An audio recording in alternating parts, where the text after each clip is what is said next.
Merci à tous, merci à la Maison de l'écologie de d'accueillir l'événement du cycle effondré organisé par Jonathan.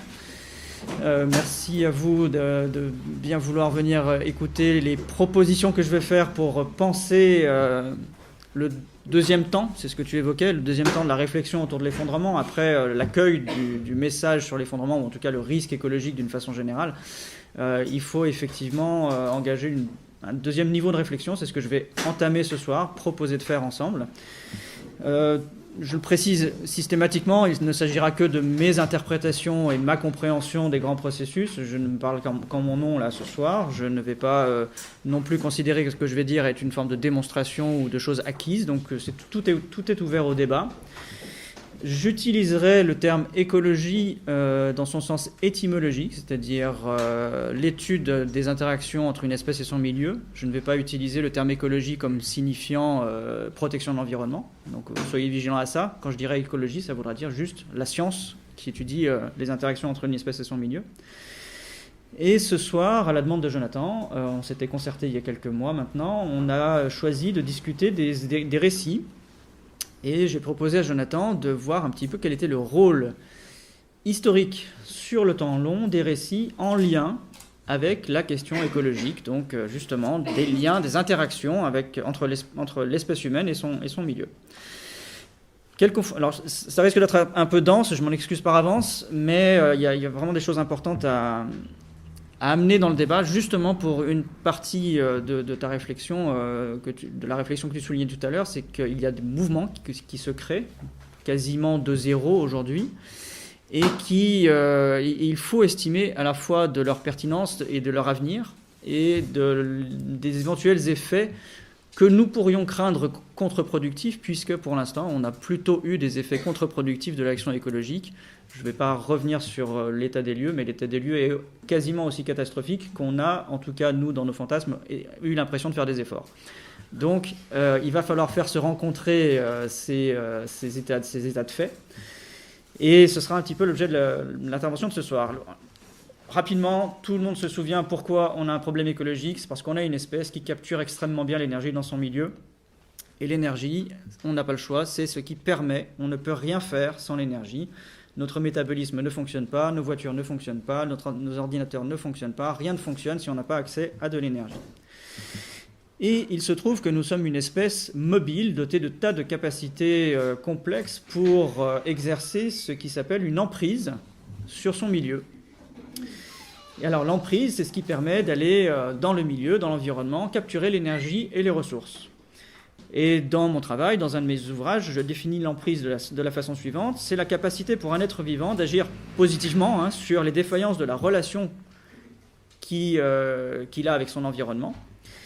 Et c'est ce qui lui permet d'obtenir des avantages adaptatifs progressivement et puis tout simplement de satisfaire ses besoins. L'emprise, c'est absolument nécessaire pour capturer l'énergie et les ressources. C'est une précision de vocabulaire parce que je vais beaucoup utiliser le terme emprise. Et l'emprise, pour nous comme pour une grande quantité d'êtres vivants, garantit quoi ? 3 choses essentielles qui sont communes. L'alimentation, bien sûr. On exerce de l'emprise sur le milieu pour avoir à manger et c'est comme ça qu'on a l'énergie. Nous mangeons pour assimiler l'énergie qui est contenue dans les aliments. Pour être en bonne santé, alors tous les animaux n'ont pas une emprise dynamique sur l'exercice d'une santé ou d'un soin d'eux-mêmes, mais les animaux proches de nous, comme certains primates, utilisent des molécules volontairement dans leur environnement pour faire que leur métabolisme fonctionne bien. Et d'une façon générale, l'emprise sert aussi à maintenir fonctionnel l'ensemble des capacités du corps. Et bien sûr, l'emprise sert à gérer la sécurité. C'est pour ça que les animaux ont parfois des défenses, des carapaces, que nous avons certaines capacités, nous, développées plus tard, à faire des outils qui nous permettent de nous défendre, etc. Donc les 3 paramètres fondamentaux que l'emprise permet de gérer, c'est l'alimentation, la santé et la sécurité, pour nous comme pour beaucoup d'autres animaux. Sinon tous. Le cadre de la compétition, c'est ce dans quoi s'inscrit notre emprise. On n'est pas totalement libre de faire ce qu'on veut. Il y a des tas de contraintes. Et dans le vivant, d'une façon générale, ce cadre de la compétition est régi par 3 paramètres, eux aussi absolument fondamentaux, contre lesquels on ne peut rien. Et il est très important de repartir de ceux-ci parce qu'on va voir, nous les avons considérablement oubliés dans nos cultures et justement dans nos récits. Le premier paramètre fondamental, c'est que le vivant, le cadre de la compétition, il est autoritaire. Si vous êtes fonctionnel, que vous pouvez vous nourrir, que vous êtes en bonne santé et que vous pouvez vous défendre, vous vivez. S'il y a un des paramètres qui défaille, vous allez très vite risquer de disparaître, beaucoup plus rapidement dans le vivant que chez nous, j'expliquerai pourquoi. Mais c'est autoritaire, c'est binaire. Soit vous vivez, soit vous êtes mort. La vie fonctionne comme ça depuis 4 milliards d'années sur la planète.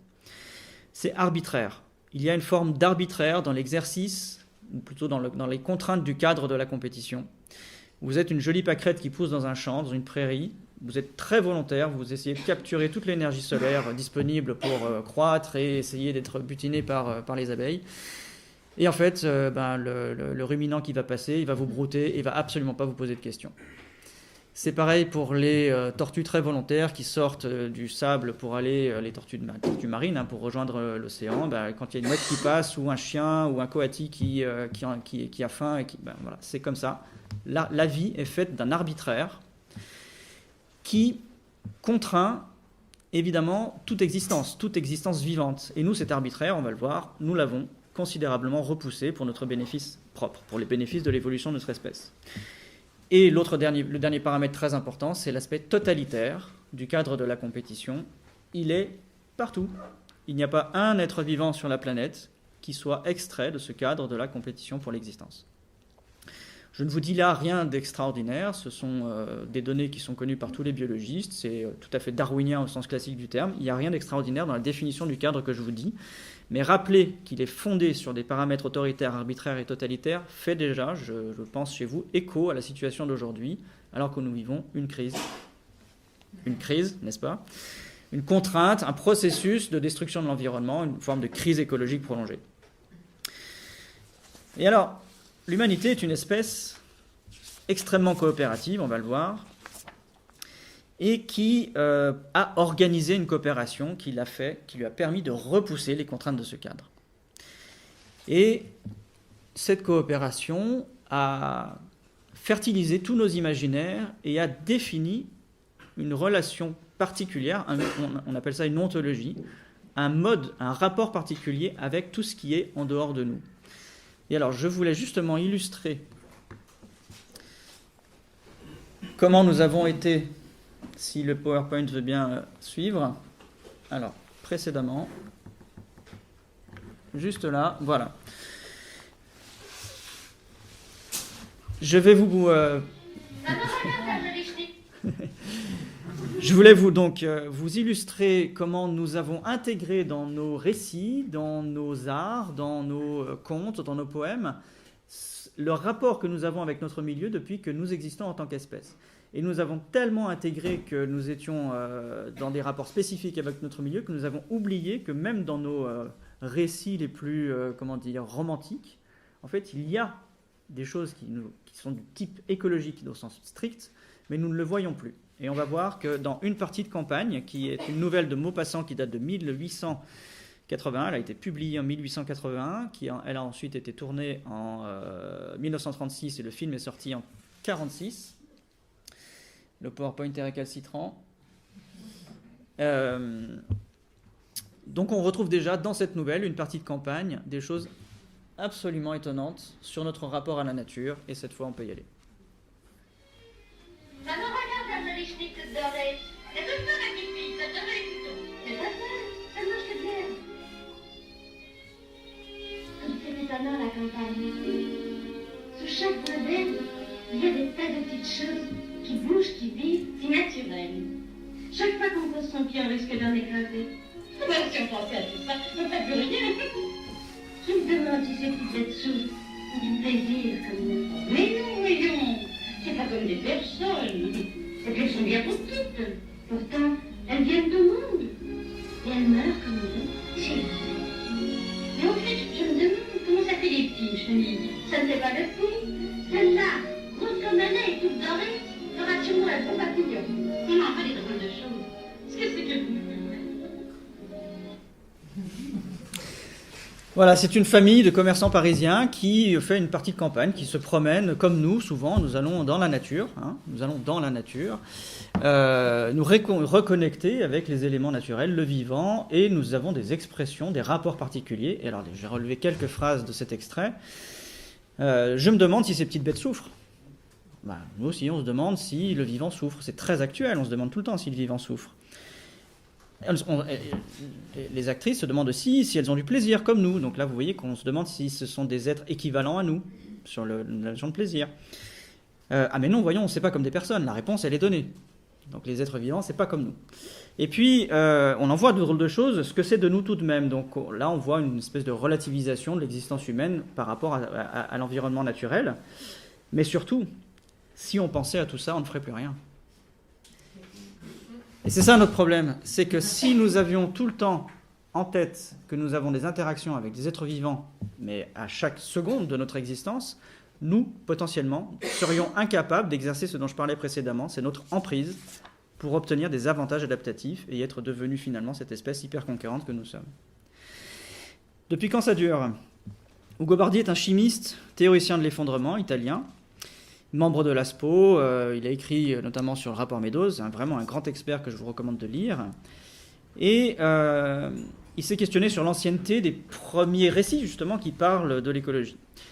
Et il a fait en lisant quelques auteurs, il a fait une synthèse sur les questions anciennes du rapport au milieu. Alors voici un petit résumé. Les anciens connaissaient le problème de la dégradation des sols, évidemment. McNeill et Vinnie Werter, qui sont des chercheurs, dans une étude publiée dans Science, ont résumé plusieurs éléments de la question, indiquant qu'en 2000 avant Jésus-Christ déjà, les agriculteurs du Moyen-Orient avaient développé des moyens de lutter contre l'érosion des sols. Donc c'était déjà une question fondamentale. Il rapporte également que des écrivains romains s'intéressaient vivement à la qualité du sol et à la nécessité d'éviter l'érosion. On sait également comment Platon, dans son Critias, décrit l'érosion et la dégradation des montagnes en Grèce. Un intéressant document de l'époque pré-industrielle sur cette question a été écrit par Matteo Biffi Tolomei.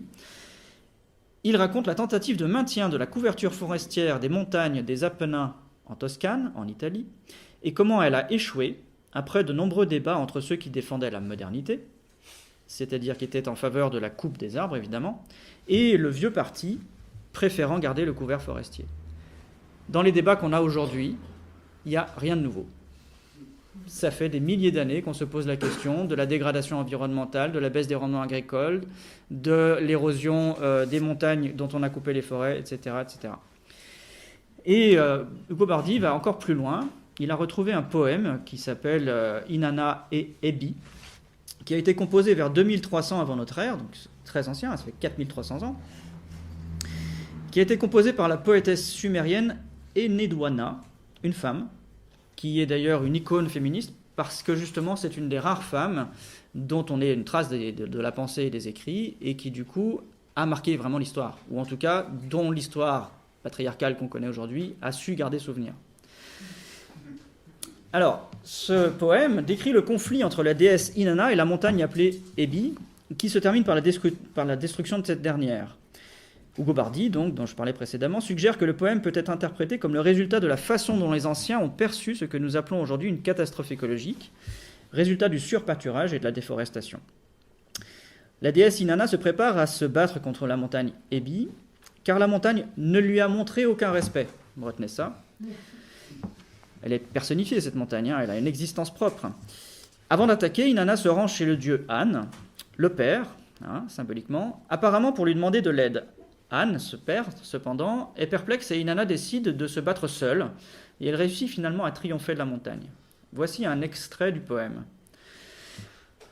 Inanna, donc, écrase la montagne, la réduisant en déchets, éparpillant les ordures de l'aube à la nuit tombée, avec des pierres puissantes qu'elle fouette, et la montagne, comme un pot d'argile, s'effrite. Avec sa puissance, elle fait fondre la montagne dans une cuve de graisse de mouton. Alors, c'est tout un imaginaire qu'on n'a pas, on n'a pas les codes pour comprendre ça directement. Alors il y a beaucoup de façons d'interpréter les mythes anciens, les poèmes anciens.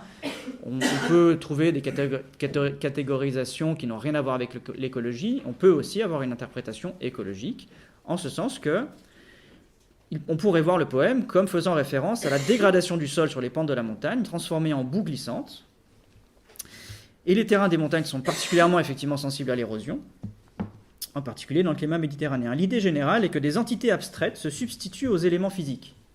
On l'avait vu, la montagne elle est personnifiée, on lui parle, les dieux vont s'occuper de la combattre. Et ces entités abstraites permettent de donner du sens à des phénomènes non désirés, l'érosion, la destruction, et également de désigner des coupables.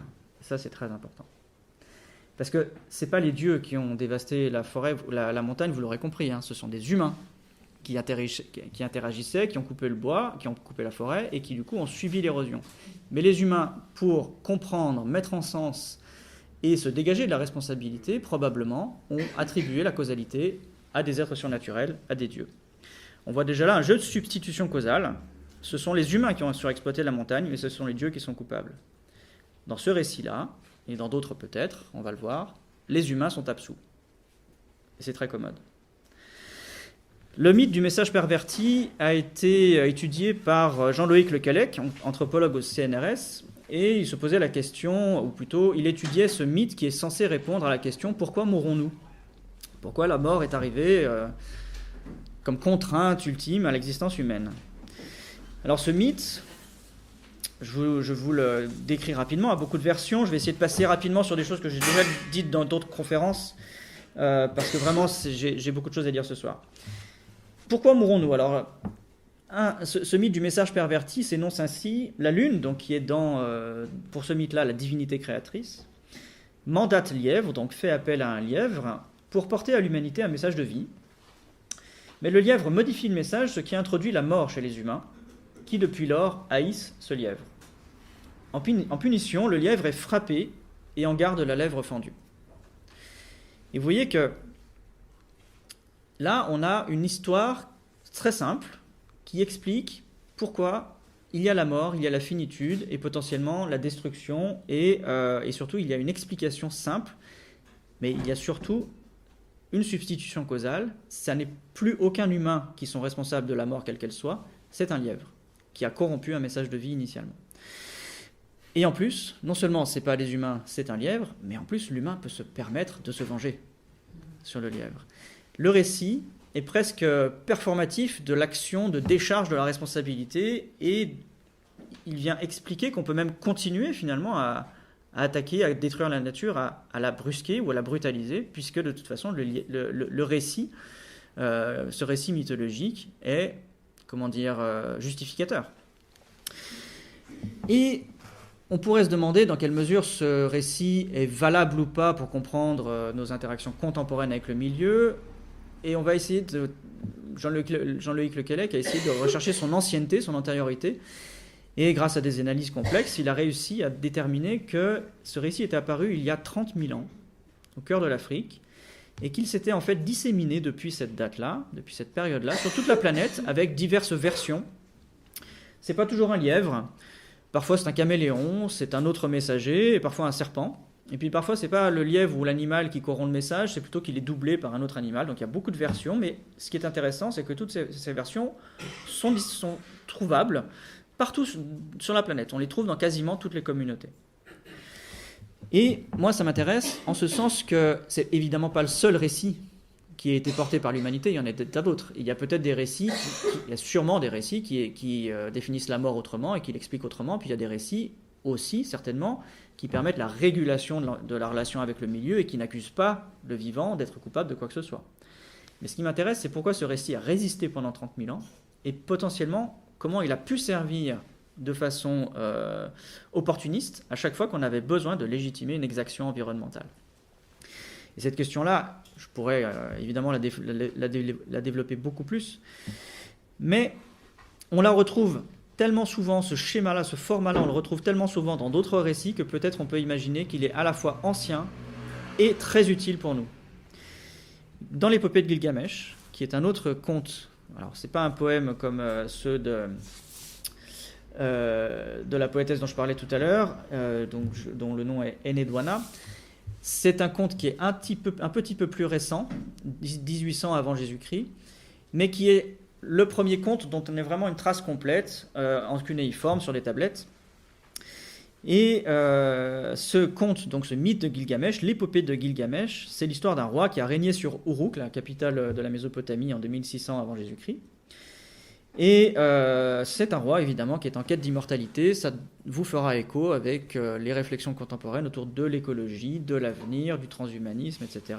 Là encore, il n'y a rien de nouveau, ça fait juste 4600 ans qu'on se pose ce type de questions. Et il y a 2 points qui sont intéressants dans ce mythe. Le premier, c'est que ce roi a voulu fabriquer une ville, construire une ville, qui est donc la cité d'Uruk. Et pour construire une ville, il fallait évidemment beaucoup de cèdres, beaucoup d'arbres. Et le mythe ne dit pas le roi a décidé d'aller abattre une forêt entière pour fabriquer sa ville, pour construire sa ville. Le mythe dit le roi va attaquer l'entité maléfique qui s'appelle Umbaba, et ensuite, il se trouve qu'il n'y a plus de forêt. Et vous voyez que la causalité, elle est rompue quelque part, et puis il y a une substitution causale, c'est-à-dire qu'on ne va pas directement couper la forêt pour faire une ville, on va désigner une entité complètement créée, hors sol, un être évidemment maléfique, on le nomme, on le désigne, on dit qu'il est le dieu de la forêt, et c'est lui qu'on va dire, on va justifier l'exaction de l'abattage de la forêt, en disant, en fait, non, on est allé abattre ou combattre un dieu maléfique. Toujours ce processus de substitution causale qui est très intéressant, parce que là, du coup, l'exaction écologique est parfaitement justifiée. Et alors, vous regarderez, vous lirez la presse en ce moment, ou comment on a fait pour conquérir des territoires, comment on a justifié la colonisation. On a toujours écrit des récits justificateurs de quelque forme que ce soit. On en trouve déjà des traces très anciennes. Peut-être que là, déjà, dans l'épopée de Gilgamesh, on avait cette trace-là. Autre chose, je vous ai dit, Gilgamesh était en quête de vie éternelle. Ça nous préoccupe aussi tout ça, hein, la mort, la vie éternelle, l'avenir. Et dans le conte, la source de vie éternelle, c'est une plante miraculeuse. Sauf que, à peine Gilgamesh a-t-il pu se procurer la plante qu'il se l'a fait dérober par un serpent. Et alors, il comprend que la vie éternelle, ça n'est pas pour l'homme, ça n'est pas pour l'humain. On se disait ça il y a 4600 ans. Et une telle quête est vaine, et on doit profiter des plaisirs qu'offre la vie présente. Et en plus, il y a une philosophie, il y a une morale consécutive à ça. Et évidemment, l'histoire raconte, le conte, l'épopée de Gilgamesh raconte que suite à cette tragédie, il n'a pas pu obtenir la vie éternelle. Il régna ensuite de façon sage et avec bienveillance envers son peuple. Donc il a fallu traverser cette épreuve pour acquérir un autre niveau de sagesse et de bonté. Vous aurez compris que l'autre récit dont je vais parler est celui de la Genèse, qui est finalement assez proche de ceux que j'ai évoqués là, avec un peu des acteurs qui se ressemblent. On est bien d'accord, hein, ce n'est pas une lecture déterministe, c'est un croisement de différents contes qui se suivent, alors que nous sommes à ces périodes-là en plein dans l'ancrage des civilisations autour de l'agriculture et en pleine explosion de la croissance, progressivement, mais quand même, on est en train de construire de grandes cités et de mettre en place des grandes civilisations.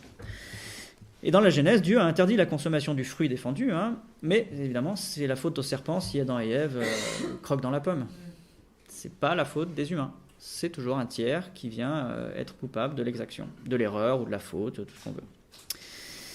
Et voilà, donc Dieu décide, suite à cette faute, d'expulser Adam et Ève de l'Éden, les privant des fruits de l'arbre de vie, hein, donc toujours ces questions de vie éternelle, et cela les rend mortels.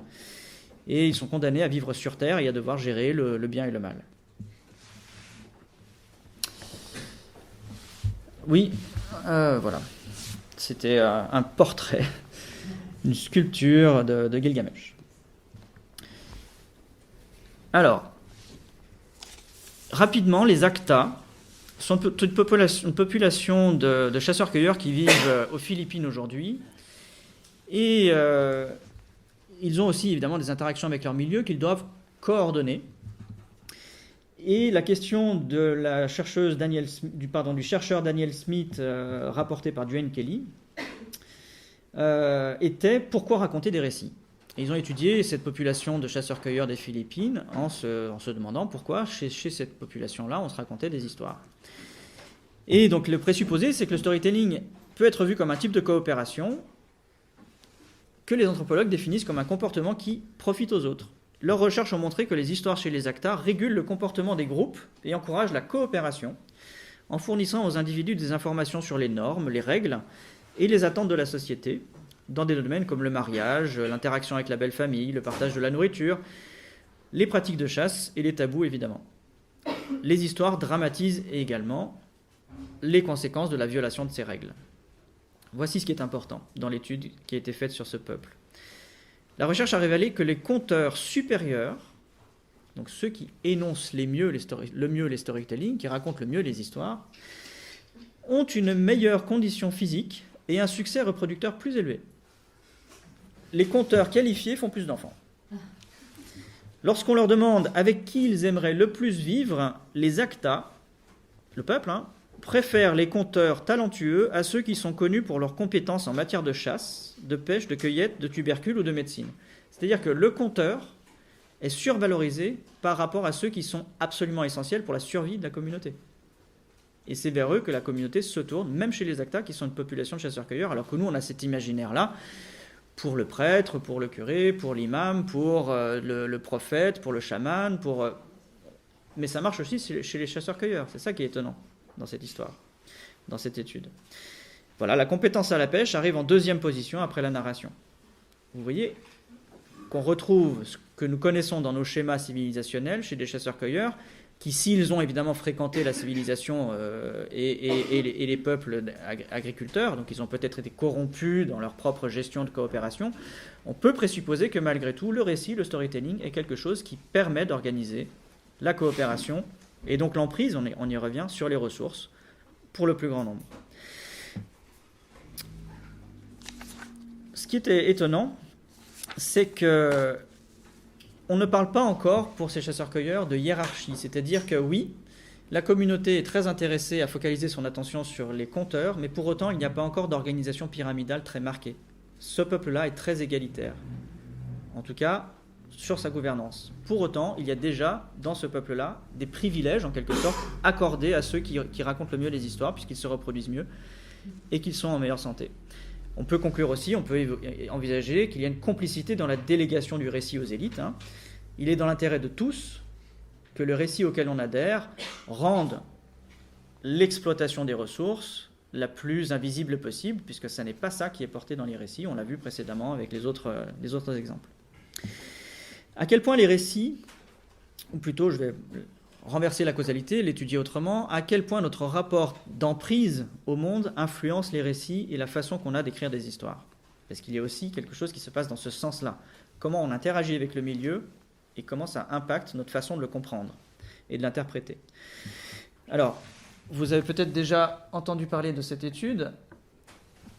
C'est une étude qui a été faite en Chine sur 2 populations d'étudiants qui étaient descendants soit d'agriculteurs du blé, soit d'agriculteurs du riz. Et il a été montré que, sur des tests psychotechniques, je passe rapidement, que leur stratégie pour répondre aux questions des tests ou aux épreuves des tests était à classer dans 2 grandes familles de réponses, donc 2 grands types de réponses en fonction de leur origine, ou plutôt de leur filiation. Si on était plutôt des descendants d'agriculteurs du riz, on avait des réponses qui étaient plutôt coopératives, de type collectiviste, où on essayait de répondre au moins dans son esprit, comme si on était plusieurs acteurs à collaborer dans la réponse. Et dans l'ensemble, c'était des réponses avec un système de pensée, un système cognitif plus holistique, plus systémique. A contrario, les descendants des filiations d'agriculteurs du blé avaient des stratégies moins coopératives et plus individualistes, avec des pensées très analytiques, séquentielles, linéaires. Alors, je pourrais interagir avec vous, poser la question, mais on va essayer de passer rapidement. Pourquoi la technique agricole a-t-elle influencé les stratégies de réponse à des tests, alors que les personnes qui ont répondu aux tests ne sont même pas agriculteurs? Probablement parce qu'il y a un ancrage profond du rapport qu'on a dans la capture de l'énergie et des ressources, et que ça marque notre façon de comprendre le réel. Quand on fait de l'agriculture du riz, les systèmes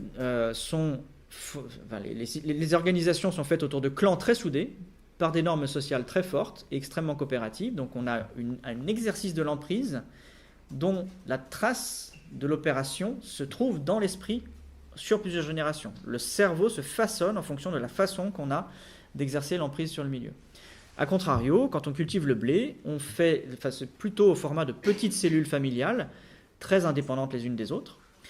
Et quand on fait un champ de blé, il n'y a pas besoin de discuter en permanence avec la famille d'à côté pour l'irrigation, puisqu'en fait l'irrigation, elle, est indépendante, ou elle peut l'être. Et puis le champ de blé, il est, sinon clos, en tout cas indépendant du champ d'à côté, qui peut faire des tubercules, ou qui peut faire du soja, ou autre chose, du maïs, que ce qui est fait dans le blé. Donc on a un système qui est isolé dans le réel, et qui crée des fonctionnements cognitifs différents, plus en système isolé chez les cultivateurs du blé, et plus en système intégré et holistique chez les agriculteurs du riz. Question que je commence à poser. Nous sommes une culture, ou plutôt nous sommes une société qui exerce une emprise sur son milieu où plus personne ne travaille au champ. Il y a 3% d'agriculteurs en France. Donc plus personne n'a d'interaction directe avec la capture d'énergie ou l'alimentation, que seulement 3%, et encore même ce 3%-là sont tellement augmentés de techniques et de systèmes tracteurs, machines, intrants, etc., que finalement leur contact direct avec le monde physique est relativement déjà distendu. Alors la question que je pose moi, c'est est-ce que, on ne répondra pas ce soir, mais est-ce que la culture du pétrole qui a fait que nous sommes tous très très loin de la capture d'énergie et qu'on a l'impression que tout nous tombe du ciel, puisque dépenser moins de 10% de son budget annuel pour se nourrir parfaitement pendant un mois, c'est un truc qui est nouveau, c'est de ce siècle-là. Ce n'était pas le cas il y a un siècle. Et tout nous tombe du ciel très facilement grâce au pétrole. La question que je pose, est-ce que ça n'est pas ça qui a fondé notre illusion, notre fantasme de la liberté? Question ouverte. Moi, j'aime bien explorer dans ce sens-là cette construction culturelle, et qui est probablement dans l'histoire successivement liée à toutes les périodes où une certaine partie de la population a su asseoir son confort, soit sur de l'énergie très forte, soit sur de l'esclavage. Et vous avez d'autres modes d'organisation qui sont liés à un approvisionnement énergétique très fort, peut-être comme la démocratie, et dans l'ensemble, tout ce qu'on appelle être, pour nous en tout cas, la culture de la liberté. Question ouverte qui m'intéresse quand même énormément. Que s'est-il passé il y a entre moins 300 et moins 500 avant Jésus-Christ, qui a concomitamment fait apparaître, c'est ça, des grandes religions, on appelle les grandes traditions morales, concomitamment entre l'Europe, l'Asie de l'Est et l'Inde. Que s'est-il passé? Des chercheurs se sont demandé quel était le point commun. Alors, bon, ces sociétés communiquaient entre elles, mais semble-t-il, ça n'est pas la communication qui a fait qu'il y a eu contamination d'apparition de nouveaux modes d'organisation, ou plutôt d'écriture de nouveaux récits. Il s'est passé quelque chose, donc on le sait, puisque les grandes religions sont apparues à cette période-là, telles que le bouddhisme, le taoïsme, le confucianisme, ou le judaïsme, l'hindouisme et le christianisme. Elles sont à peu près toutes apparues à cette période-là que vous voyez représentée dans le graphique. Et toutes sont fondées sur quelque chose de nouveau dans l'histoire de l'humanité, qui est une règle, la règle d'or, qui s'énonce ainsi: ne fais pas aux autres ce que tu ne voudrais pas qu'on te fasse. Le message du Bouddha, de Confucius, du prophète hébreu Isaïe et des autres s'adresse, de l'ensemble de ces prophètes ou de l'ensemble de ces représentants de ces cultures-là. Ces messages ne s'adressent plus aux gens de leur propre communauté. Il y a quelque chose de nouveau dans la règle d'or. On n'énonce plus un cadre moral simplement pour les gens qui nous entourent, mais cette fois à tous les humains. Et c'est ça qui est nouveau. C'est-à-dire qu'un récit vient écrire une règle et un mode d'organisation pour ce qui est à l'extérieur de la communauté que le récit est censé porter. Comme chez les Acta, par exemple, le récit est intérieur à la communauté, ça suffit. Il n'y a pas besoin d'écrire les lois de relation avec l'extérieur. Et cette formulation en double négation oblige à concevoir ses rapports avec autrui sur la base de la réciprocité. Donc, non seulement ce récit, ce nouveau cadre de loi n'intéresse plus seulement l'intérieur de la communauté, mais en plus l'extérieur, en mettant des contraintes. C'est-à-dire qu'en une seule phrase, on oblige les interactions entre une communauté et les autres communautés à se fonder sur une coopération. Ne fais pas à autrui ce que tu ne veux pas qu'on te fasse. Et cette règle, bien sûr, une fois qu'elle a été écrite, énoncée, elle est cadrée par la loi, et celui qui déroge à cette règle est sanctionné, il va en prison, on lui coupe une main, je ne sais que sais-je.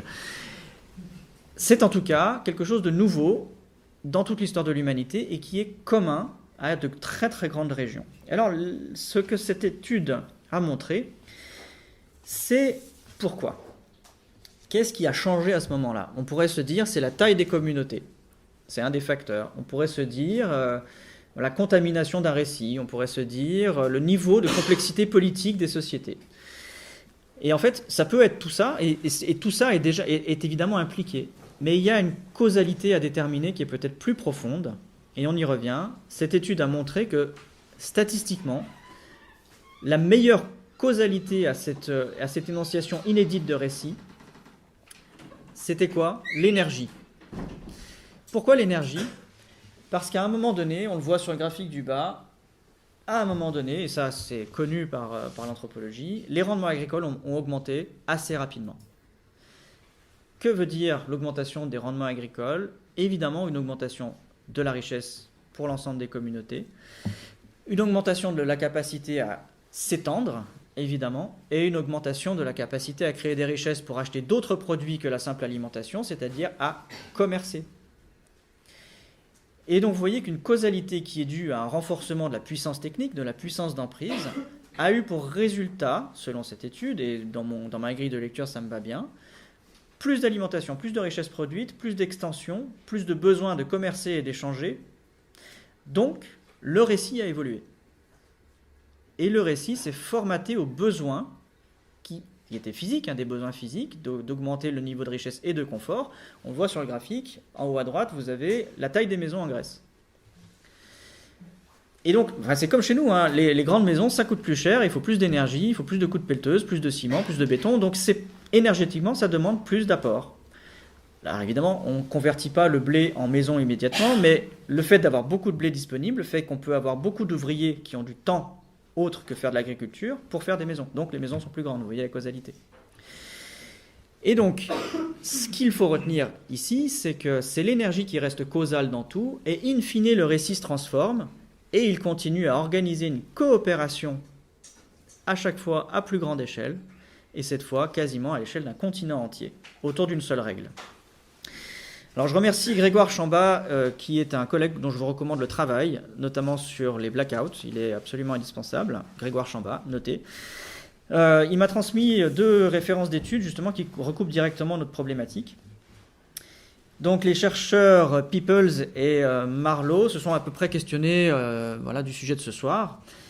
Et ils ont étudié les liens qu'il y avait entre les récits, la coopération et les besoins physiques des communautés. Alors je lis simplement les comptes rendus de ces 2 études, c'est très simple, et puis c'est assez clair en fait. Nous suggérons que la croyance en des dieux moraux élevés a été encouragée par les leaders émergents dans des sociétés dépendantes de ressources qui étaient difficiles à gérer et à défendre sans la coopération du groupe. Ces dirigeants ont utilisé le concept d'un exécuteur moral surnaturel pour manipuler les autres afin qu'ils coopèrent, ce qui a entraîné une plus grande productivité. Vous voyez la causalité? On a un meilleur rendement, on écrit de nouvelles histoires, et ça permet de continuer à maintenir la coopération autour de ces bons rendements, et ça augmente encore la productivité. Vous voyez qu'il y a un système d'auto-renforcement entre l'apport d'énergie, l'écriture des histoires et la coopération. Le succès reproductif reviendrait surtout à ces dirigeants, une étude qui n'avait rien à voir avec l'autre mais qui dit la même chose. Mais le succès reproductif moyen de tous les individus de la société augmenterait également avec une plus grande productivité. C'est-à-dire que oui, il y a des privilégiés qui s'en sortent mieux, mais tout le monde finit par en bénéficier. Vous voyez ? L'application surnaturelle des codes moraux a permis de maintenir la cohésion sociale et de poursuivre la croissance démographique, c'est très important. C'est-à-dire qu'initialement, il y a un gain énergétique, les rendements agricoles croissent, mais il faut maintenir cette croissance. Ça nous interroge aussi sur aujourd'hui. Oui, c'est pas innocent. Je vous dis pas ça hors sol en vous disant ce qui se passait il y a 2000 ans, ça n'a rien à voir avec aujourd'hui. Il se passe aujourd'hui la même chose avec d'autres récits, mais les mêmes besoins. Une fois qu'on est engagé dans une phase de croissance, on est bien embêté parce qu'il faut la maintenir. Enfin, il faut la maintenir, sinon des gens meurent. Voilà, vous avez compris. Donc l'application surnaturelle des codes moraux a permis de maintenir la cohésion sociale et de poursuivre la croissance démographique, donnant à une société un avantage dans la concurrence avec les autres, évidemment. Une autre étude portée par Michel Scalise-Sugiyama qui dit « La narration est un processus cognitif complexe, typique de l'espèce humaine, au développement fiable et complexe, dont la conception n'est probablement probablement pas le fruit du hasard. On en revient à ce que je disais précédemment. Les archives folkloriques indiquent que le contenu narratif est cohérent dans des cultures très divergentes. On en revient là encore à ce que je disais sur le mythe du message perverti. Il y a des choses communes à beaucoup de récits sur toute la planète. Un conteur peut utiliser la narration pour manipuler les représentations de l'environnement social et ou physique d'un auditoire afin de servir ses propres fins de conditionnement. On est bien dans une période de l'histoire où tout le monde s'interroge sur la façon qu'on a, on va dire, de nous raconter des histoires. Est-ce qu'on doit y croire ou pas? Et à quoi ça sert? Comment elles font pour maintenir la cohésion sociale? Est-ce qu'elles vont pouvoir maintenir la croissance ou pas? Ce truc-là, c'est pas nouveau. Et c'est même très ancien. Rapidement, est-ce que l'entraide, du coup, c'est une valeur? Puisque là, on a vu que des récits qui permettent la coopération à très grande échelle sont aussi des choses qui permettent de conquérir des territoires, donc d'exercer encore une plus grande pression sur les ressources environnementales et éventuellement d'être plus fort encore à la guerre. Alors, est-ce que la coopération, l'entraide, c'est une valeur? Moi, je vous dis, c'est mon opinion personnelle, je ne pense pas. Je pense que dans le cadre de la compétition, celui dont je parlais initialement au départ, il y a des stratégies que les êtres vivants dans leur ensemble mettent en place, mettent en œuvre, qui sont de deux grands types. La rivalité, parce qu'il faut se défendre ou attaquer, et la coopération, qui est une autre stratégie, mais qui n'a pas de valeur morale dans l'évolution. C'est un moyen, pour ceux qui l'exercent, soit la rivalité, soit la coopération, d'augmenter les chances de survie, tout simplement. Tout ça pour relativiser, évidemment, ce qu'on entend beaucoup dire, c'est-à-dire que la coopération serait nécessairement bonne. Évidemment qu'elle peut l'être. Mais elle l'est surtout, on l'a vu plusieurs fois dans plusieurs études différentes, elle est surtout pour ceux qui dominent et qui racontent les histoires aux autres. Est-ce que la civilisation occidentale, depuis 200 ans, n'a pas passé son temps à raconter des histoires au monde entier sur sa tellement bonne capacité à exercer la coopération, ce faisant en détruisant des quantités de cultures humaines et des quantités de biomasse? On sait, on connaît les chiffres, 90% de la biomasse de tout, en fait. Pour faire simple, 50% des végétaux. Est-ce qu'on n'a pas là une interrogation à avoir sur ce qu'on aurait tendance à investir très spontanément? Si on s'entraide, ça va super bien se passer. Rien n'est écrit dans l'histoire qui montre ça. Je dirais même plutôt que quand on fait partie des vainqueurs, on a tendance à avoir un raisonnement à rebours qui est de dire c'est quand même plus facile d'être un vainqueur qui promeut une coopération bienveillante. Simplement, ça s'appelle, je pense que ça s'appelle le biais du survivant. Quand on est le dernier à survivre et qu'on a écrasé tout le monde, on préfère oublier qu'on a écrasé tout le monde. Mais c'est le cas pour nos sociétés. Extrêmement coopératives. Le capitalisme est la structure de coopération la plus solide, la plus puissante et la plus efficace de toute l'histoire de l'humanité. Mais c'est une structure de coopération et d'entraide, avec son récit, son application d'emprise, ses techniques, etc. On l'a vu avec les études précédentes. Je vais passer sur un point que je voulais traiter, mais ce n'est pas très très grave.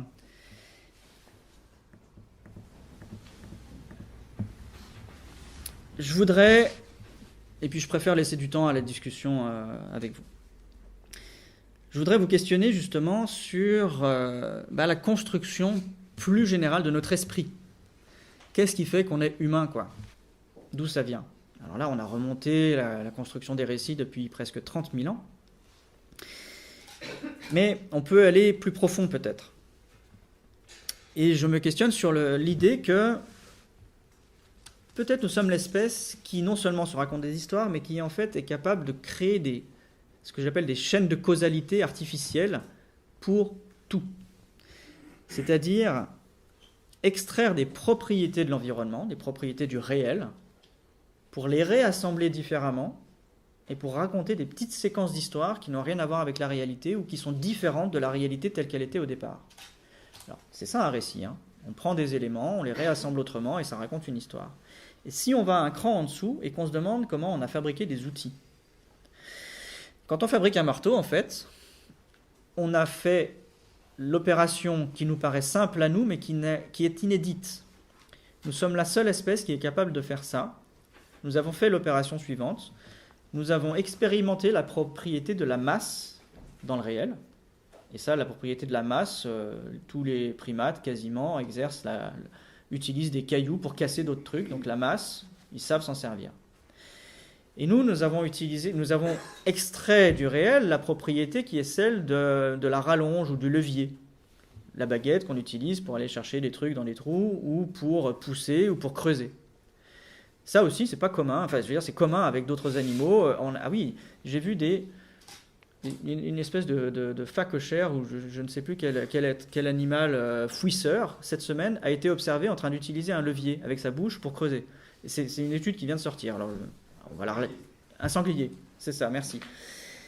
Donc vous voyez qu'on observe ce type d'utilisation d'outils chez beaucoup d'espèces. Ce qui se passe chez nous, et qui est probablement, et c'est mon point, inédit dans l'évolution, c'est que nous sommes capables d'associer la propriété de masse et celle de levier et d'en faire un marteau. Et ça change beaucoup de choses. Parce qu'on devient immédiatement hyper performant pour faire à peu près les mêmes choses que les autres, mais on le fait tellement mieux qu'on gagne énormément dans la capacité d'emprise. Avec un marteau, on casse beaucoup plus facilement les os, on chasse beaucoup mieux, etc. Vous aurez compris. On peut reprendre le même exemple avec l'arc. L'arc, c'est un assemblage de plusieurs propriétés. L'élasticité, c'est une propriété du réel. Les primates qui volent de branche en branche dans les arbres utilisent l'élasticité des branches, donc ils connaissent cette propriété. Mais ils ne savent pas forcément lancer un objet, ou ils ne font pas le lien entre le fait d'avoir une élasticité et de lancer un objet autre qu'eux-mêmes. Alors que nous, on a assemblé ces propriétés, on a fait, tiens, c'est élastique, on va mettre un bout de bois, et ça va le lancer plus loin. Et ça a fait un arc.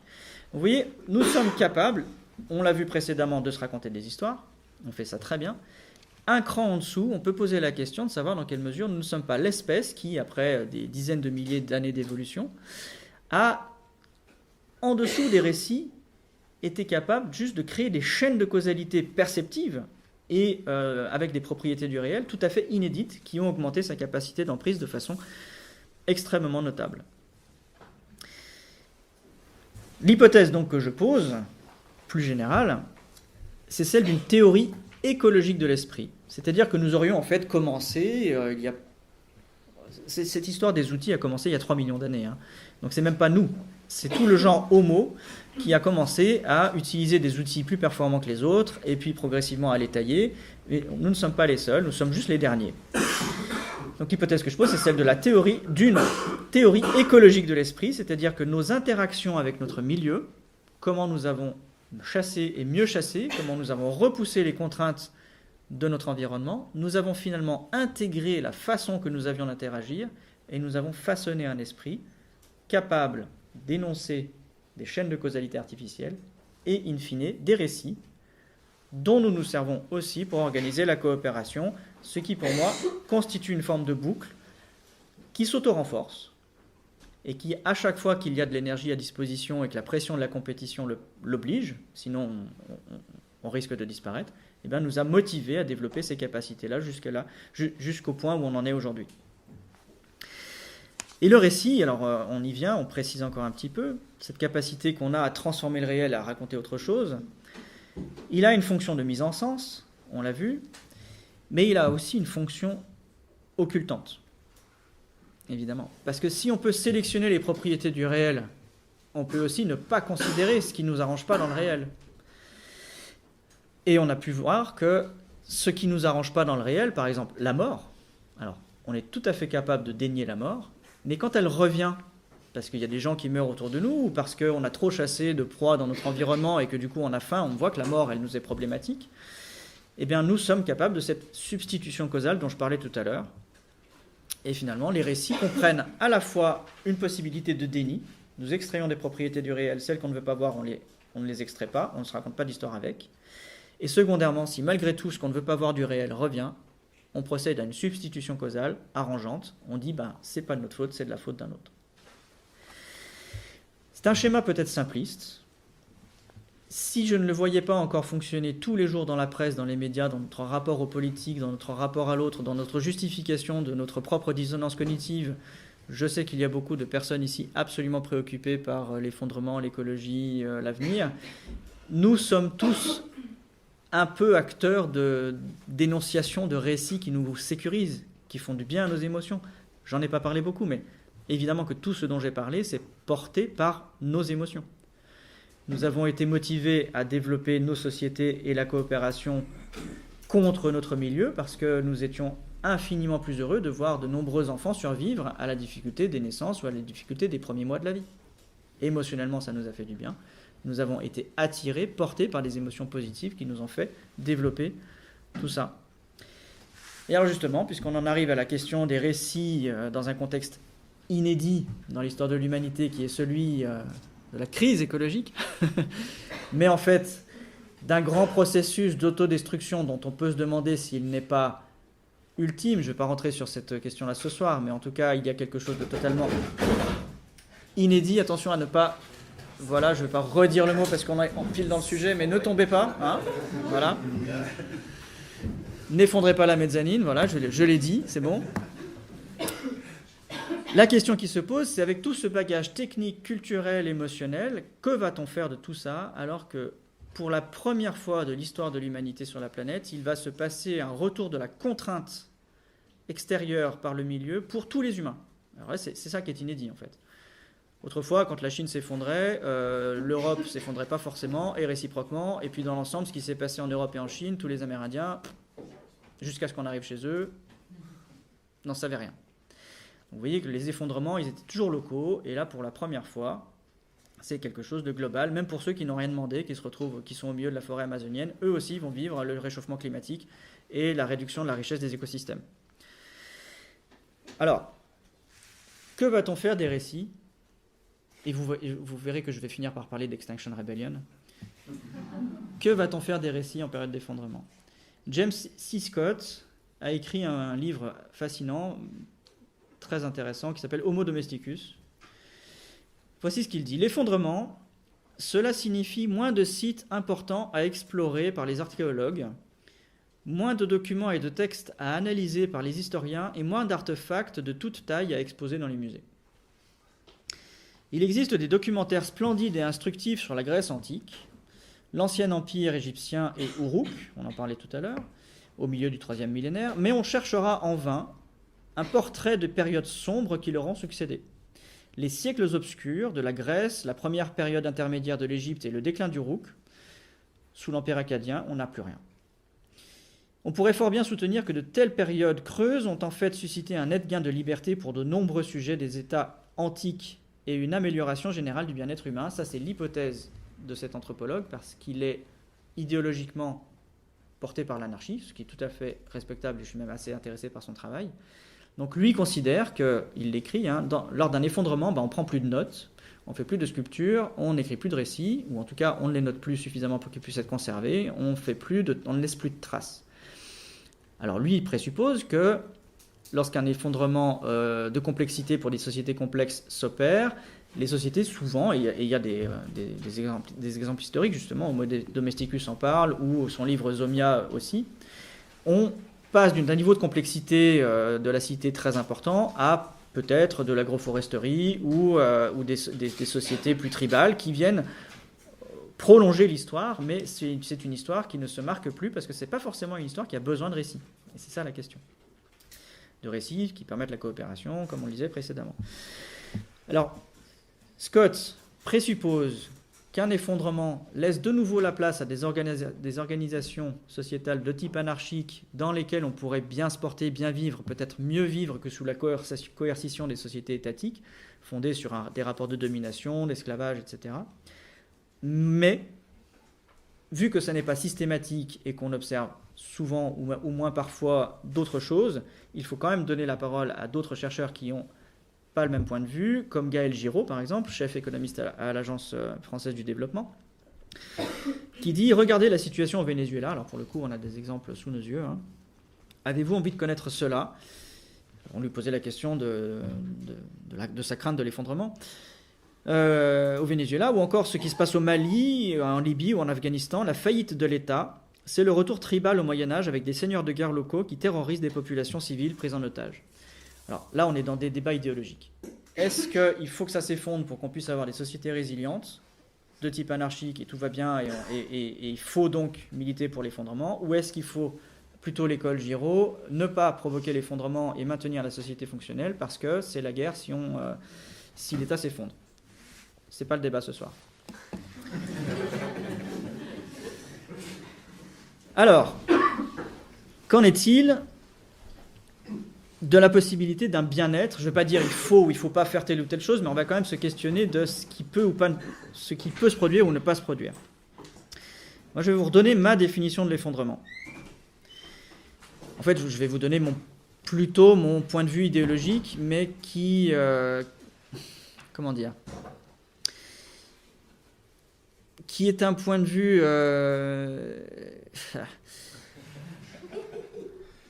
contrarié. Voilà, je vais le dire comme ça. Ma définition de l'effondrement est la suivante. Quelle que soit l'organisation humaine considérée, donc c'est valable chez les chasseurs-cueilleurs, ou peut-être même on peut généraliser à d'autres espèces qui s'effondrent circonstanciellement, quelle que soit l'organisation humaine considérée, c'est le retour plus ou moins rapide et global des contraintes de la régulation par les lois naturelles sur les critères de l'alimentation, de la santé et de la sécurité. On l'a vu au début de mon intervention. Ce qui motive ma définition de l'effondrement, c'est que nous sommes une espèce qui a repoussé les contraintes des lois naturelles, des principes d'organisation naturelle, donc du cadre de la compétition. On l'a fait, ça nous a considérablement profité. Quand on n'a plus assez d'énergie, ou quand on a des problèmes politiques, ou quand on est en guerre, etc., parfois on ne peut plus maîtriser le fait de repousser ces contraintes-là, et elles se réimposent à l'organisation de nos sociétés. C'est ça ma définition. Finalement, pour moi, un effondrement, c'est juste la perte de maîtrise. Ça veut dire que je n'exclus pas, dans l'histoire, une transition. Il y a probablement des sociétés qui ont transitionné sans perdre la maîtrise sur leur organisation générale.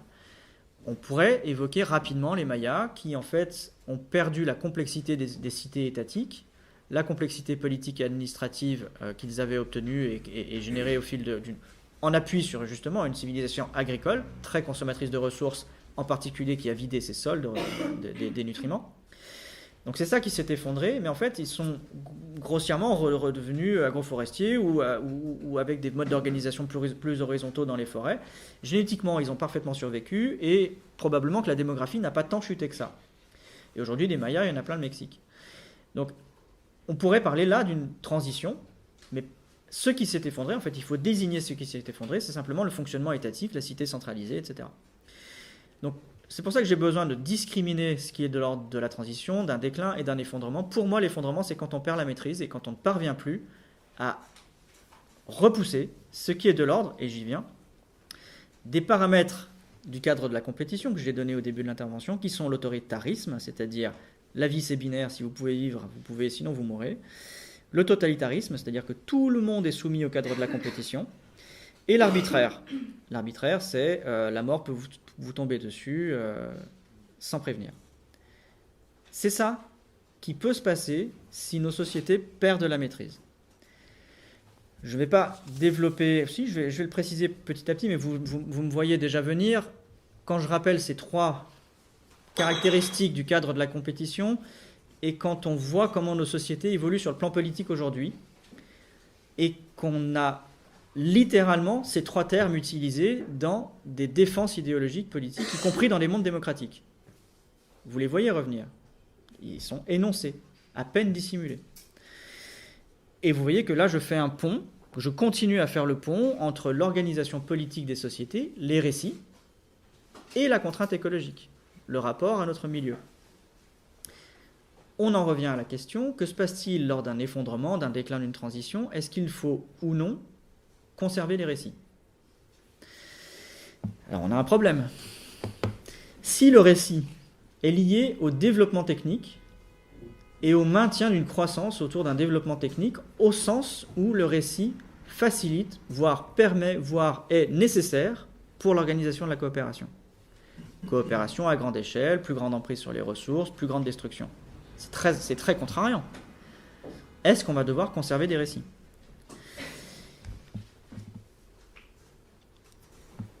Que se passera-t-il pour ceux qui, éventuellement, je spécule, arrêteraient de se raconter des histoires? Est-ce qu'ils ne seraient pas peut-être plus performants dans une adaptation sous contrainte?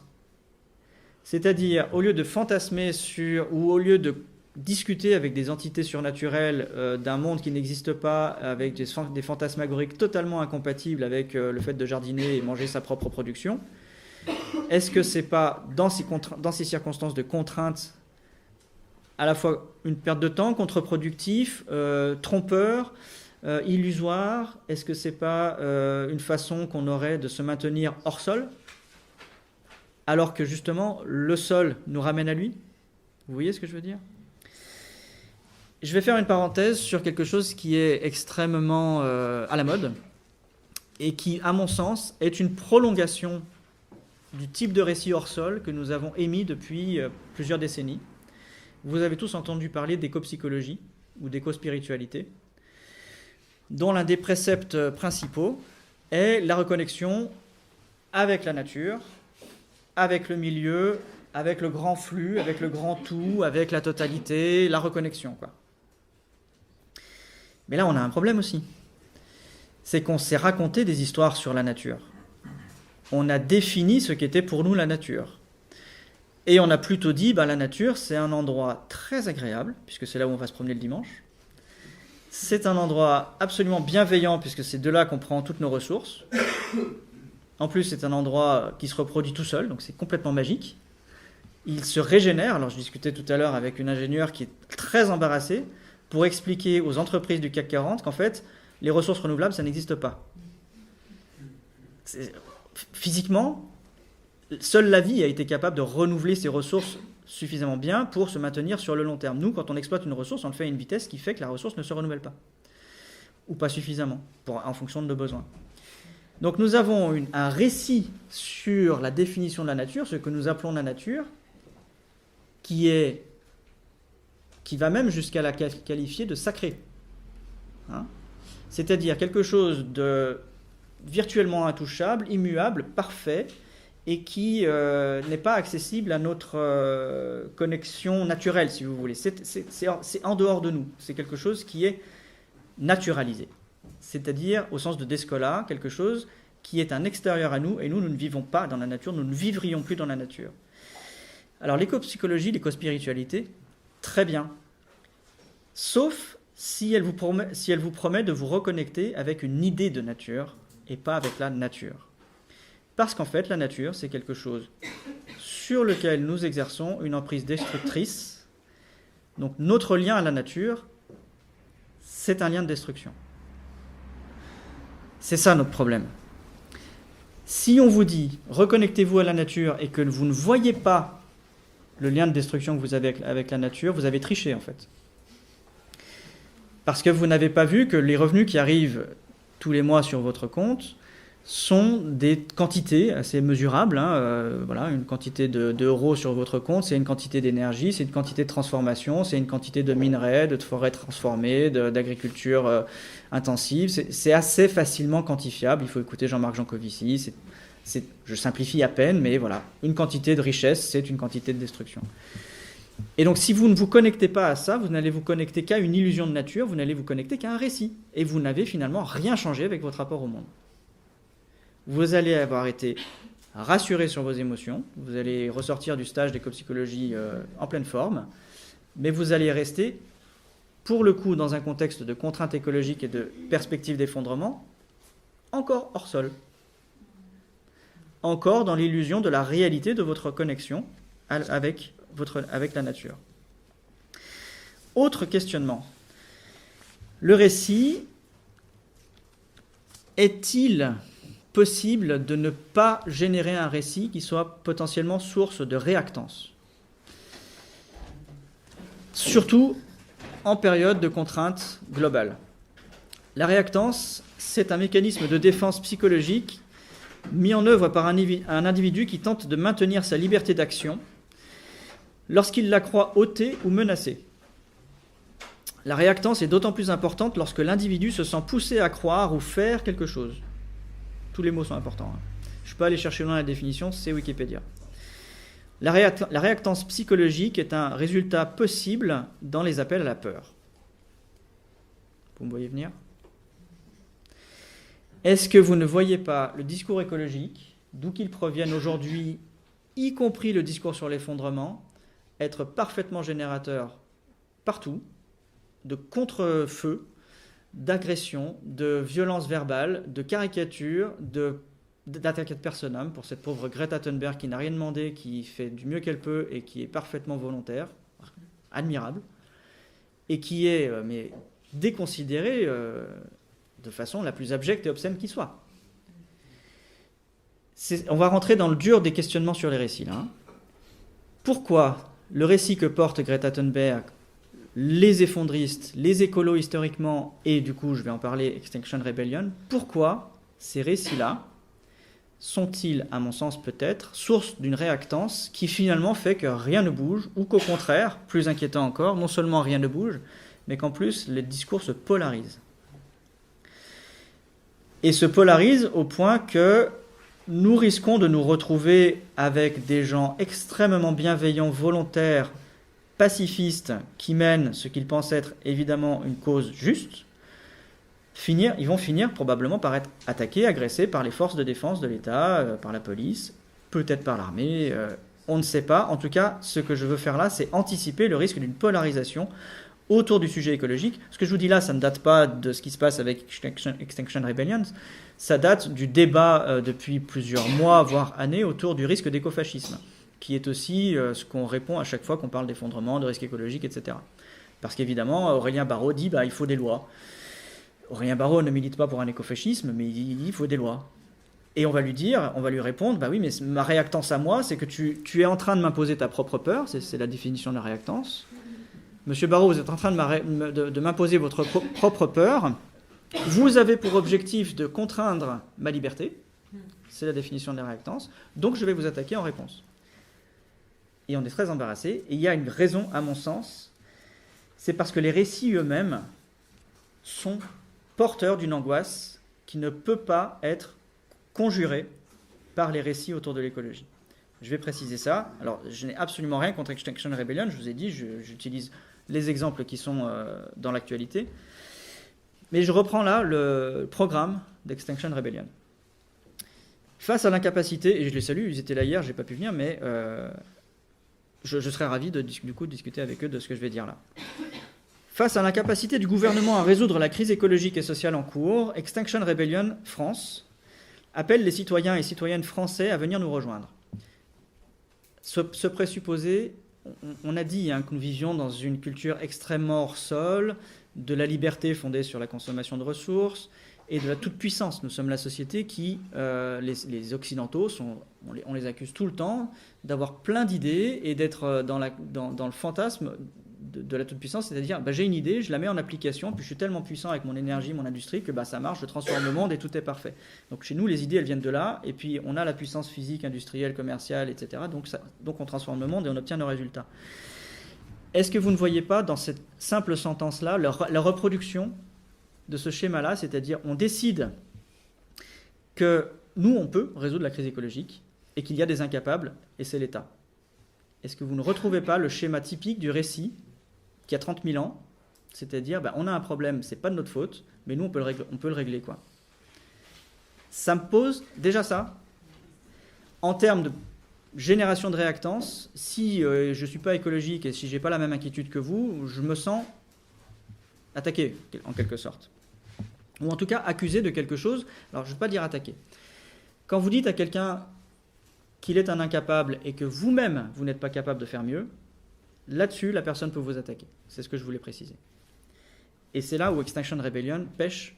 Extinction Rebellion, Greta Thunberg, le GIEC, nous tous, nous n'arrivons pas à résoudre le problème non plus. Nous sommes d'accord. Sauf si quelqu'un a la solution, qui prenne la parole, quoi. Programme de Extinction Rebellion. Dire la vérité sur l'ampleur du désastre, premier point, j'ai rien à redire, c'est parfait. Désastre climatique, écologique et humain dans lequel nous sommes engagés selon le consensus scientifique mondial, rien à redire. La réduction immédiate, donc deuxième point, il souhaite la réduction immédiate des gaz à effet de serre pour atteindre la neutralité carbone d'ici 2025 grâce à une réduction de la consommation et une descente énergétique planifiée. Personne ne sait faire. Personne ne sait faire.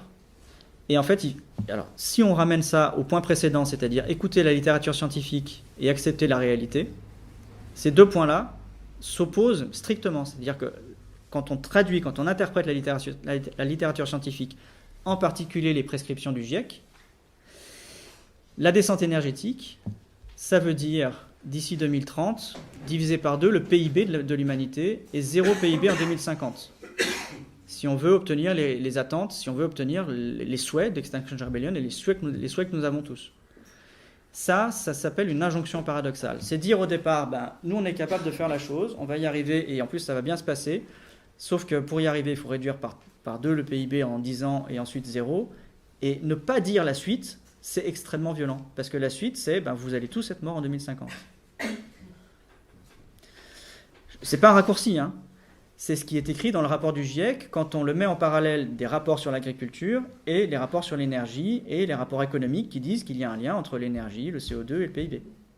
D'accord ? Et pas un petit lien, c'est quasiment couplé. Les petites variations entre l'énergie consommée et le PIB, c'est peanuts et ça se réajuste sur le long terme. Il y a une élasticité mais très faible. D'accord ? Donc Jean Covici dit lui-même, par exemple, si on veut obtenir les résultats des prescriptions du GIEC pour rester sous 2 degrés, c'est pas 1 ou 2% de croissance au niveau mondial sur toutes les décennies qui viennent, c'est moins 5% chaque année. Voilà. Extinction Rebellion, pour ne pas générer un discours, donc pour ne pas avoir un récit qui génère une réactance qui finit par polariser la société, devrait pouvoir dire ça. Et aller dans la rue en disant, nous voulons que la société baisse son PIB de 5% par an, et en plus, nous allons, puisque Extinction Rebellion a énoncé qu'il était capable de gérer le truc, absolument gérer le problème social qui ira avec. D'accord ? Troisième point, l'arrêt immédiat de la destruction des écosystèmes océaniques et terrestres à l'origine d'une extinction massive du monde vivant. Très bien, moi je veux la même chose. Simplement, on revient au premier point. Il faut écouter la littérature scientifique. La littérature scientifique n'a absolument jamais dit que l'humanité était capable de protéger son milieu. Et en plus, on ne l'a pas observé. Et en plus, c'est un présupposé qui n'est même pas valide pour un être vivant, quel qu'il soit. Les premières cyanobactéries sur la planète Terre n'ont pu se développer et se déployer que parce qu'elles ont détérioré ou impacté leur milieu. Si on n'interagit pas avec son milieu pour en prendre les ressources, ensuite, ça se régule et il se passe des cycles. Très bien, ça c'est la vie. Mais si on n'interagit pas, si on ne commence pas par impacter son milieu, on ne vit pas. Et il se trouve que nous, comme tous les êtres vivants, nous interagissons, nous impactons, nous extrayons des ressources, et il se trouve que nous, ce n'est pas régulé. C'est ça la différence. Mais fonctionnellement, on impacte de toute façon initialement le milieu. Donc là, on a un raisonnement à rebours, c'est-à-dire une demande d'arrêter immédiatement la destruction des écosystèmes océaniques et terrestres, mais l'implicite, c'est qu'il n'y a plus d'humains. Il faut comprendre pourquoi la société a des réactions violentes contre des récits qui ne paraissent pas violents. Parce que nos corps, ils enregistrent à des niveaux émotionnels profonds ce que les récits racontent. Et si les récits positifs ont été sélectionnés dans l'histoire parce qu'ils permettaient de soutenir la croissance et d'exercer une plus grande emprise, c'est parce qu'ils étaient agréables à nos émotions. Mais les récits qui comprennent les implicites négatifs sans les dire sont pour nos émotions extrêmement flippants. Parce que là, ces 3 points-là nous disent il faut sauver la planète, donc mourrez, quoi. Le 4e point, j'y souscris absolument, mais vous voyez qu'il est totalement dépendant des 3 points précédents. Il faut donc la création d'assemblées citoyennes véritablement décisionnaires, chargées de décider des mesures à mettre en place pour atteindre ces objectifs et garantes d'une transition juste et équitable. Comment est-il possible de dire à la fois, si on suit la science, que nous restons sous les 2 degrés, il n'y a plus d'agriculture en 2050, et faire tout ça de façon juste et équitable, de façon démocratique, c'est-à-dire volontaire. C'est une somme d'implicites qui fait une boucle absolument toxique pour le message politique. Ce n'est absolument pas politisable, on ne peut rien en faire de ça. Et pourtant, je voudrais en faire quelque chose. Il faut qu'on en fasse quelque chose. Donc ce qui va se passer, si vraiment les processus démocratiques se mettent en œuvre, par exemple la Convention citoyenne portée notamment par Cyril Dion, c'est parfait, il faut faire ça.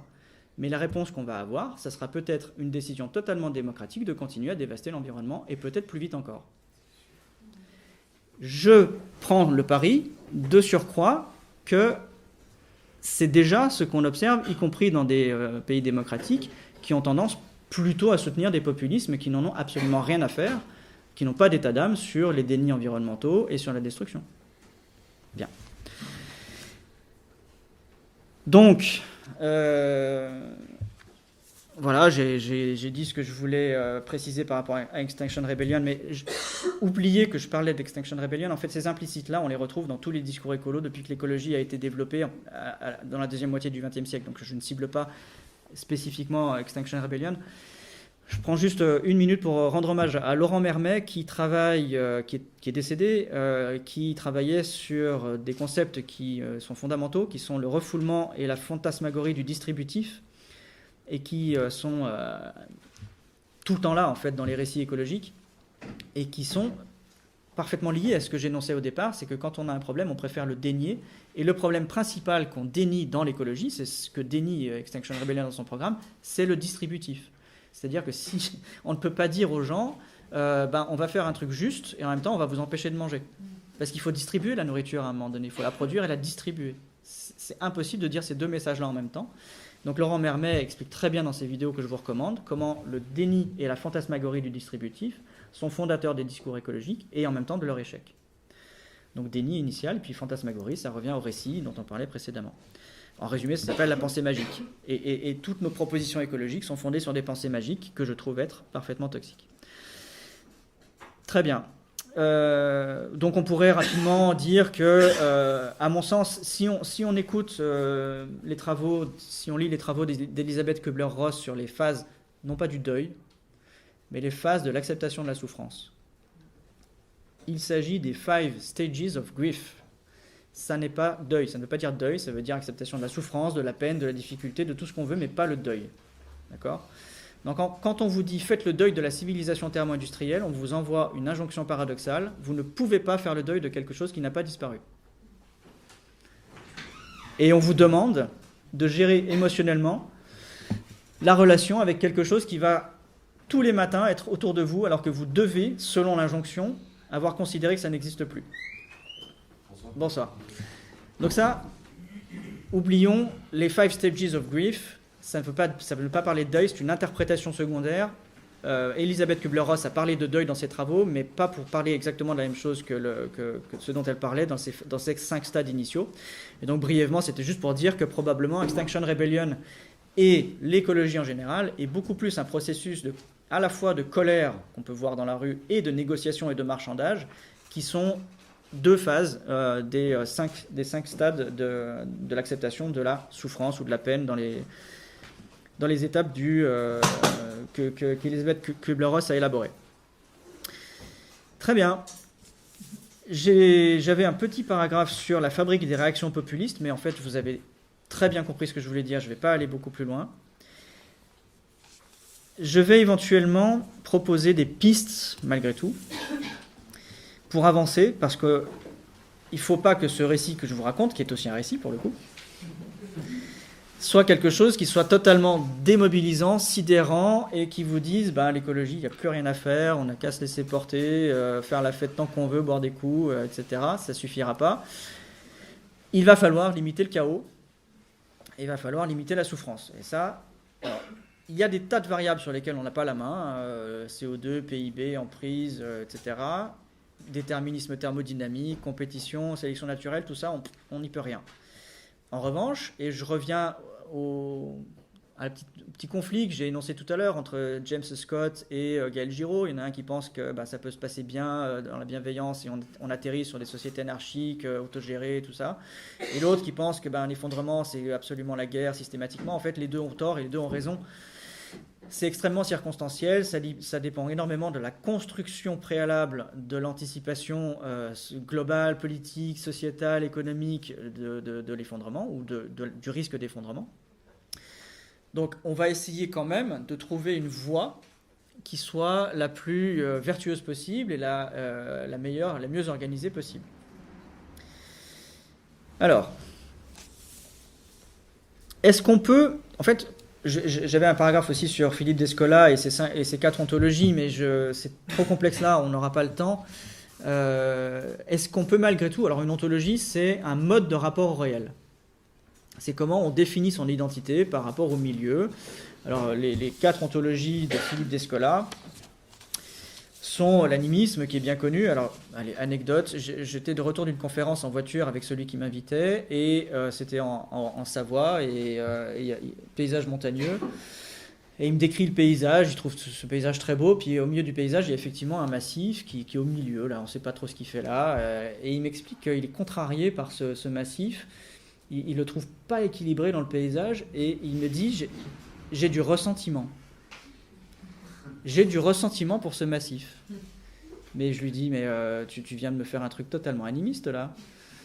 Il n'y a pas d'âme dans le massif, dans la petite montagne. Bon, j'en sais rien. Mais a priori, il n'y a pas d'âme.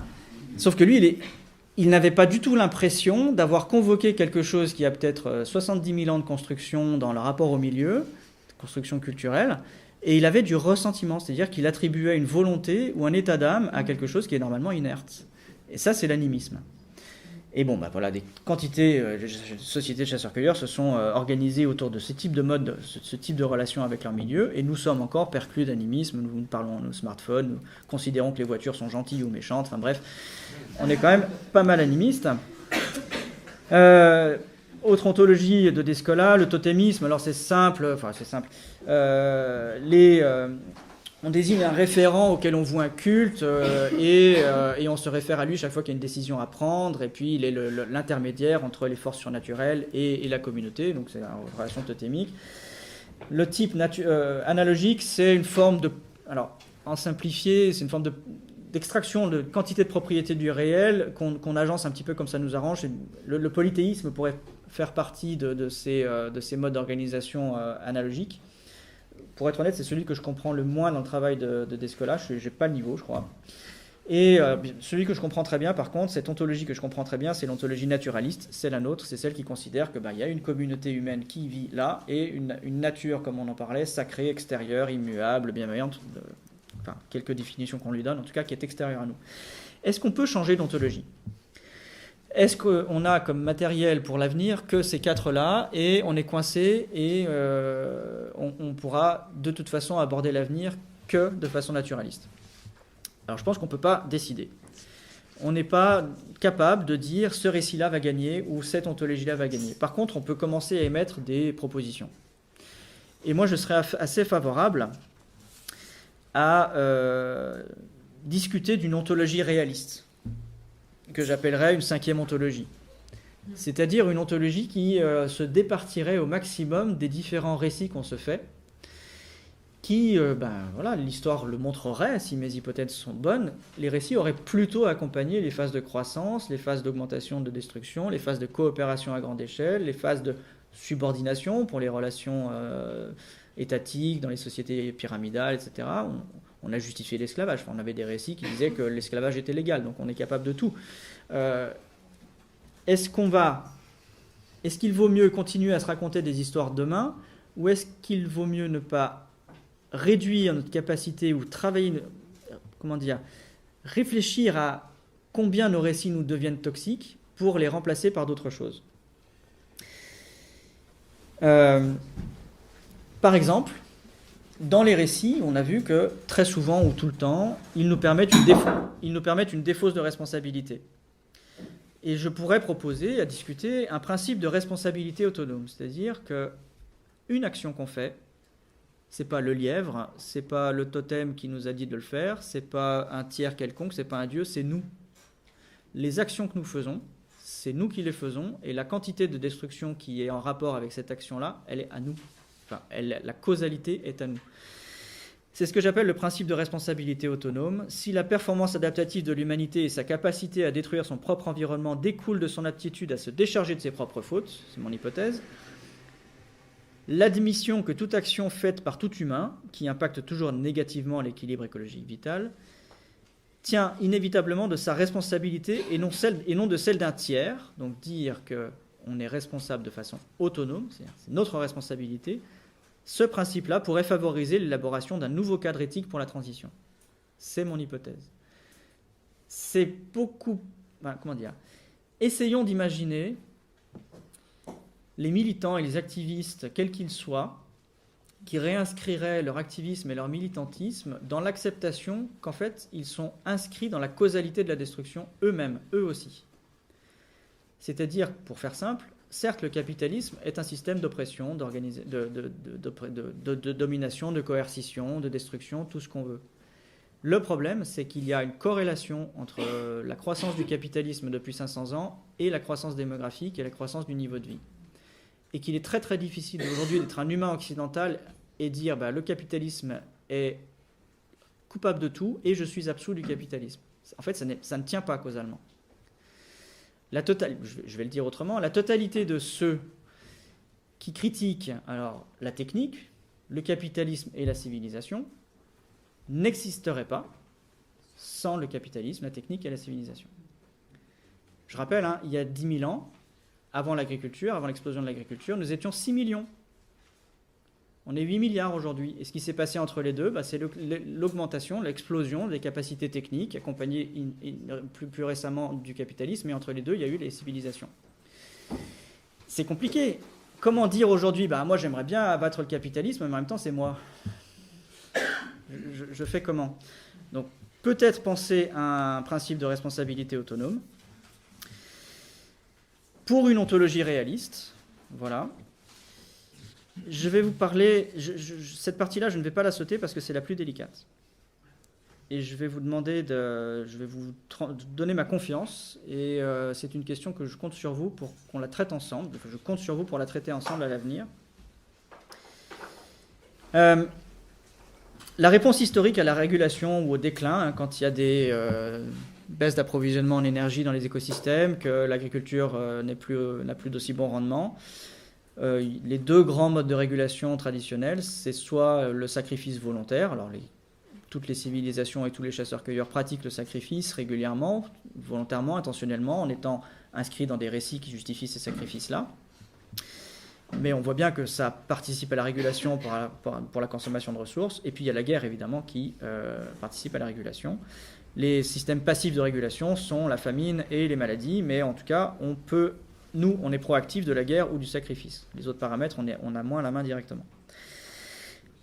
Et la question que je pose depuis, alors vous ne le savez peut-être pas, mais j'ai créé un groupe qui s'appelle Transition 2030 sur Facebook en 2013 et une association qui s'appelle Adrastia, et j'ai posé dans ce groupe-là et dans cette association-là une question.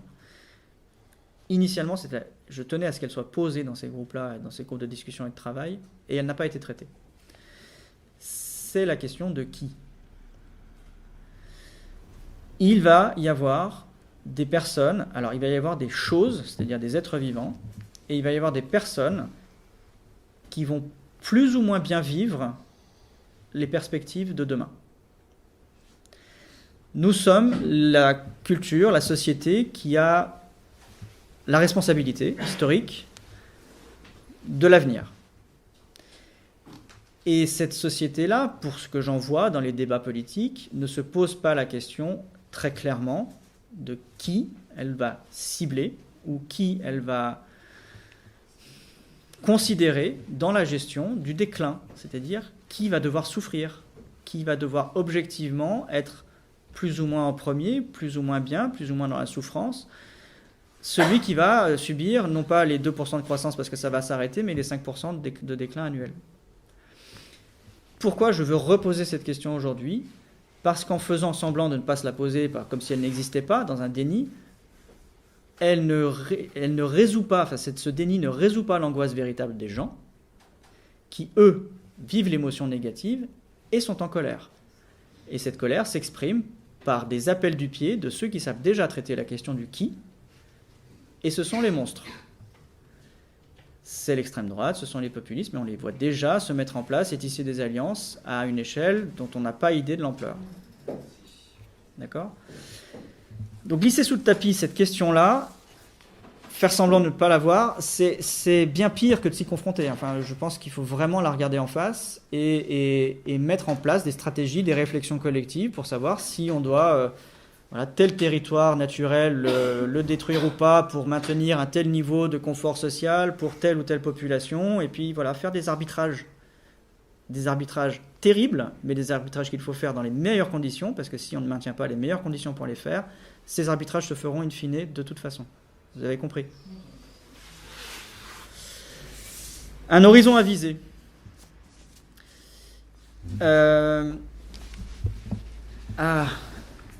J'ai encore mes slides? Ouais. J'ai parlé de transhumanisme, puis on va conclure là-dessus. J'ai parlé de transhumanisme en début de soirée. Donc de vie éternelle, de fantasme d'un avenir ouvert, complètement sans problème, à l'infini, etc. Et aujourd'hui, ça se traduit par le transhumanisme. Le fantasme que la technologie va pouvoir pallier tous nos problèmes et devenir une extension, voire une substitution de nos êtres. Nous pourrions télécharger nos âmes dans des puces électroniques et continuer à vivre éternellement. Évidemment, je n'y crois pas une seconde. Là on parle du côté le plus fantasmatique, mais il y a aussi une version du transhumanisme plus soft qui réfléchit tout simplement, ou plus simplement en tout cas, au complément de nos faiblesses biologiques par divers outils techniques, des extensions, etc.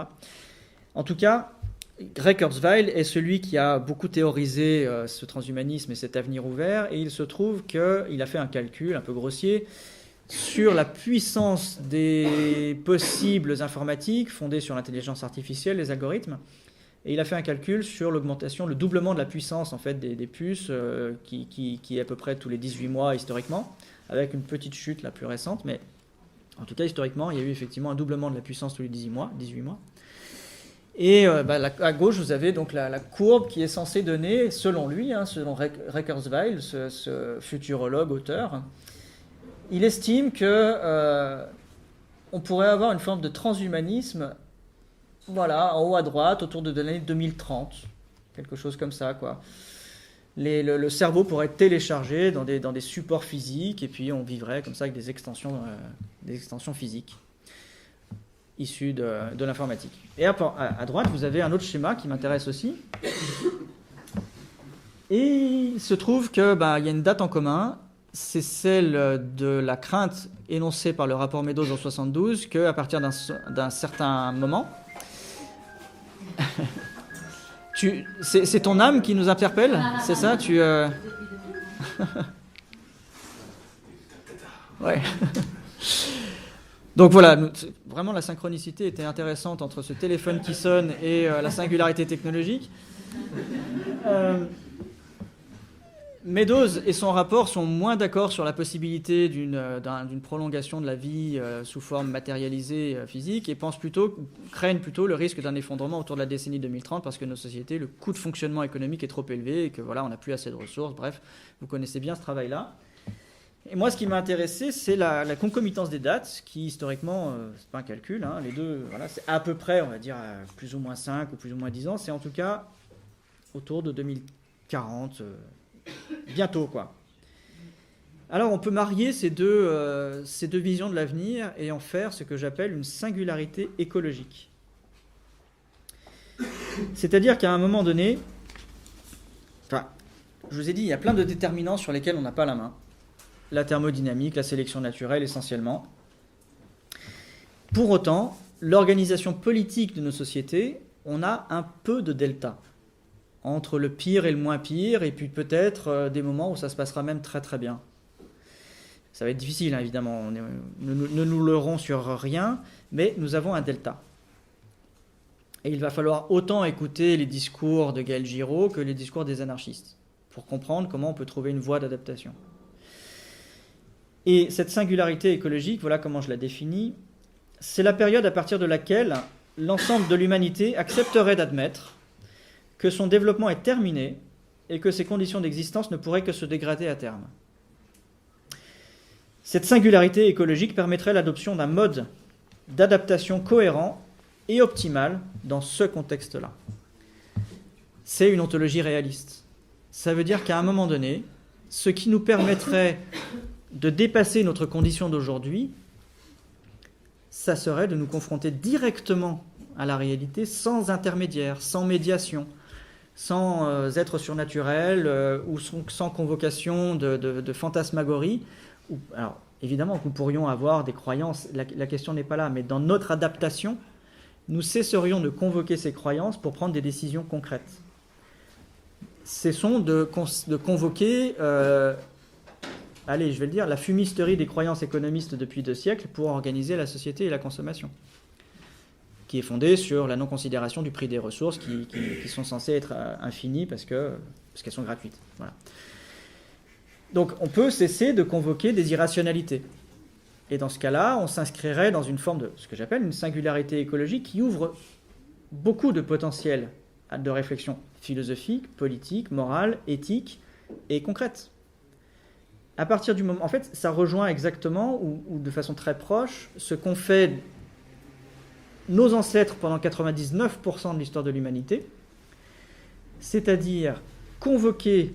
Alors là, ce qui est intéressant, c'est eux, ce qu'ils ont fait pendant 99% de l'histoire de l'humanité, c'est-à-dire de façon très efficiente, ils ont réussi à résister à des changements climatiques, à des prédations, à des maladies. Ce qu'ils ont fait, c'est qu'ils ont toujours interpellé le réel, ils ont questionné le réel, et ils ont demandé ce qu'il était possible de faire dans ce réel-là, et ils ont adapté le fonctionnement de leur communauté, avec des périodes de croissance quand c'était possible, et puis des périodes de décroissance quand il fallait décroître, et avec des sacrifices éventuellement, des sélections d'enfants en bas âge, enfin, des choses qui étaient la norme, hein, mais qui permettaient à la communauté de se maintenir en toute intelligence et dans les meilleures conditions morales possibles. Morale, toute relativité historique considérée. La morale d'aujourd'hui n'est absolument pas celle des chasseurs-cueilleurs, et il n'y a pas de hiérarchie. C'est ce que je voulais dire. En fonctionnant dans ce sens causal-là, c'est-à-dire... Alors, un article cette semaine qui a été très intéressant, un chroniqueur sur France Inter, je crois, qui disait que vraiment c'était inconcevable que Jean-Marc Jancovici considère que le politique était un féodé à l'énergie. Alors qu'évidemment, lui, il est convaincu que le politique, ça fait le social, et qu'il suffit de prendre de bonnes décisions et que les gens souffrent moins. Mais c'est pas si simple. Et Jean-Marc Jancovici, il a raison de convoquer l'énergie en premier, et les ressources et les limites, pour dire, ben voilà ce qu'on peut faire dans le social. Ce sens causal-là, c'est nouveau pour nous.